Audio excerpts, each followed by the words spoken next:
آپ یہاں تک پہنچے ہیں وہ ہوتی تو لکڑی کی ہے، لیکن اس کے اندر یہ بلیک کلر کی لیڈ کیسے ڈالی جاتی ہے؟ یا پھر گاڑی میں لگے ایئر بیگز جو روزانہ ہزاروں لوگوں کی جان بچاتے ہیں، وہ ایکسیڈنٹ کے وقت اتنا جلدی کیسے بھول جاتے ہیں؟ اور سب سے بڑھ کر یہ کہ اتہاس کا سب سے پہلا ایئر بیگ بہت ساری ایسی چیزیں استعمال کرتے ہیں جن کا فائدہ تو ہمیں معلوم ہوتا ہے، لیکن ان کو کتنی محنت اور کس ٹیکنیک سے تیار کیا جاتا ہے یہ ہم میں سے شاید بہت کم لوگوں کو معلوم ہو۔ تو آئیے دیکھتے ہیں 5 ایسی پروڈکٹس کا مینوفیکچرنگ پروسیس جو ہم تقریباً روزانہ ہی ایئر بیگ کا سب سے پہلا خیال 1950 میں ایران تو بچ گئی، لیکن اس واقعے نے اس انجینئر کو ایئر بیگ بنانے کا آئیڈیا دیا۔ 2 سالوں کے بعد اس نے ایک ایسا ایئر بیگ بنایا جس میں کمپریسڈ ایئر کے سلنڈر کی مدد سے ہوا بھرتی تھی، لیکن مسئلہ یہ تھا کہ اس پروسیس میں کافی ٹائم لگتا تھا اور حادثے کے وقت ٹائم ہی تو بہت کم ہوتا ہے۔ اگلے کئی سالوں تک اس مسئلے کا کوئی خاص سولوشن نہ نکل سکا، لیکن پھر 1967 میں ایک امریکن انجینئر کو آئیڈیا آیا۔ اس نے ایئر بیگ کو ایک کیمیکل ایکسپلوسیو سے پیدا ہونے والی گیس سے بھرنے کا فیصلہ کیا۔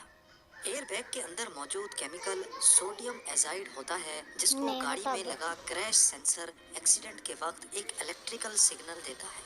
الیکٹریکل سگنل سے اس کیمیکل میں ایک دھماکہ ہوتا ہے جس سے نائٹروجن گیس ریلیز ہوتی ہے اور وہ ایئر بیگ کو فوراً پھولا دیتی ہے۔ کریش ہونے سے لے کر ایئر بیگ کے پھولنے تک حیرت انگیز طور پہ صرف 20 ملی سیکنڈز کا ٹائم لگتا ہے، یعنی جتنا ٹائم پلک جھپکنے میں لگتا ہے اتنے ٹائم میں ایئر بیگ 5 دوسرے فیبرکس کے مقابلے میں یہ مٹیریل کافی موٹا رکھا جاتا ہے۔ ایک وقت میں 1000 نائلون کے دھاگوں سے یہ مٹیریل بنایا جاتا ہے۔ اگر اس پروسیس میں ایک بھی دھاگا ٹوٹ گیا تو سینسر فوراً مشین کو بند کر دیتا ہے۔ بے شک یہ مشین بہت فاسٹ چلتی ہے، لیکن پھر یہ 1 گھنٹے میں صرف 8 میٹر فیبرک بناتی ہے۔ ایک طرف فیبرک بنتا رہتا ہے اور دوسرے اینڈ پہ یہ وائنڈ بھی ہوتا رہتا ہے۔ یہ پروسیس کمپلیٹ ہونے کے بعد فیبرک کو دھویا جاتا ہے۔ دھلنے کے بعد فیبرک گیلا ہوتا ہے، لہٰذا اس کو اب گرم رولرز کے اوپر سے گزار کر سکھایا بھی جاتا ہے اور پریس بھی کیا جاتا ہے۔ کیونکہ ایئر بیگ کے اندر گیسز کا پریشر بنتا ہے، اسی وجہ سے اس کو ایئر ٹائٹ کرنے کے لیے اس پر سلیکون کی کوٹنگ کی جاتی ہے۔ کمپیوٹرائزڈ رولرز فیبرک پہ اچھی طرح سلیکون کو پھیلا دیتے ہیں، جس کے بعد فیبرک کو بڑے بڑے اوونز میں سے گزارا جاتا ہے تاکہ سلیکون اچھی طرح ڈرائی ہو جائے۔ اور اب باری آتی ہے مختلف شیپ اور مختلف سائز کے ایئر بیگز کی کٹنگ کی۔ کمپیوٹر آپریٹڈ مشین ہر ایئر بیگ کو ایک ہی سائز کے حساب سے کاٹتی ہے۔ فائنل انسپیکشن کے بعد ایئر بیگ کی سلائی کی جاتی ہے اور پھر آخر میں اس کی ٹیسٹنگ۔ اب بات کرتے ہیں الومنیم فوائل کی۔ الومنیم فوائل اتنا پتلا ہوتا ہے کہ تھوڑا سا بھی پریشر اس کو پھاڑ سکتا ہے، لیکن کیا آپ نے کبھی سوچا ہے کہ الومنیم کے بھاری بھرکم بلاکس کو اتنی پتلی شیٹ میں کیسے کنورٹ کیا جاتا ہے؟ سب سے پہلے پیور الومنیم کے چھوٹے چھوٹے پیسز، جن کو انگٹس بھی کہا جاتا ہے، ان کو فرنس میں میلٹ کیا جاتا ہے۔ 27,000 kg الومنیم کو میلٹ ہونے میں 8 گھنٹے لگتے ہیں، جس کے بعد لیکوڈ الومنیم کو فلٹر کر کے صاف کیا جاتا ہے۔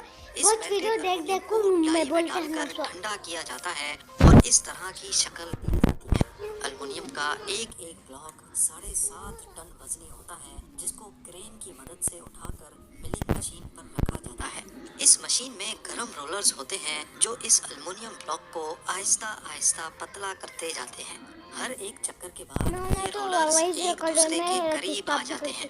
45 سینٹی میٹر موٹے الومنیم بلاک کو حیرت انگیز طور پہ صرف 15 بار مشین سے گزارنے کے بعد اس کو 5 سینٹی میٹر تک پریس کر دیا جاتا ہے۔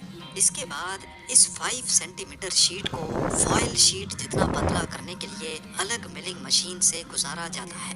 اب الومنیم فوائل اتنا پتلا ہو جاتا ہے کہ اس کی سائڈز ڈیمیج ہو جاتی ہیں، لیکن ایک کٹر بلیڈ کی مدد سے اس کو الگ الگ سائز میں کاٹا بھی جاتا ہے اور اس کی ڈیمیج ہوئی ہوئی سائڈز کو کاٹ کر الگ کر دیا جاتا ہے۔ مشین کے دوسرے اینڈ پہ فنشڈ پروڈکٹ یعنی الومنیم فوائل کے لیے بالکل تیار ہے۔